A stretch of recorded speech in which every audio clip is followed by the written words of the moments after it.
Ces enfants n'ont que 10 ans et ils sont embauchés par des trafiquants de drogue. Ils peuvent ainsi gagner une centaine d'euros par jour. Dans l'état actuel du droit, des mineurs de moins de 13 ans peuvent difficilement être poursuivis. Regardez ce reportage sur ces guetteurs à Rennes et à Marseille. C'est l'enquête de ce 20h. Elle est signée Léa Merlier, Tristan Vartagnan et Sandra Douceret. Sur cette vidéo TikTok, visionnée 1 million de fois, un enfant d'à peine 10 ans joue les guetteurs sur un point de deal au sud de Rennes. Loin d'être un cas isolé, des mineurs de plus en plus jeunes sont recrutés par les trafiquants pour assumer certaines petites tâches. Des enfants, majoritairement des garçons scolarisés en primaire, sont sollicités sous les yeux des habitants. Mais même des petits de l'école, là, de 6 ans, on leur dit tiens, va porter ça là-bas et dans le cartable.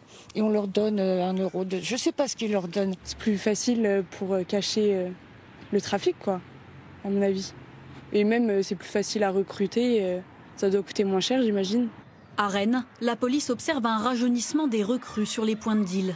Des enfants originaires du quartier pour la plupart. Il y a tout ce qu'on appelle les choufs, les personnes qui alertent de la présence des policiers. On a des choufs qui ont 12-13 ans, voire moins, donc c'est de l'argent facile. C'est entre 50 et 100 euros par jour de rémunération. Les trafiquants savent aussi que la justice ne pourra pas condamner ces très jeunes guetteurs. En France, la loi considère qu'un enfant de moins de 13 ans est incapable de mesurer la portée de son acte. C'est ce que l'on appelle la présomption de non-discernement. À cet âge, il risque des mesures éducatives, mais aucune peine d'emprisonnement. Pour éviter qu'il soit recruté par les dealers, à Marseille, ça va les gars.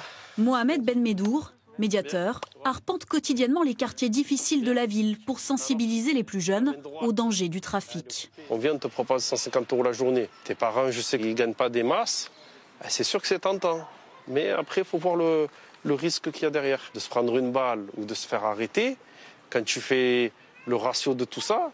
Sur les réseaux sociaux, ces jeunes nous affirment être régulièrement sollicités par les trafiquants via ces petites annonces. Ça, c'est tu commences à 10h, 17h et tu finis à 17h22, tu prends 100 euros.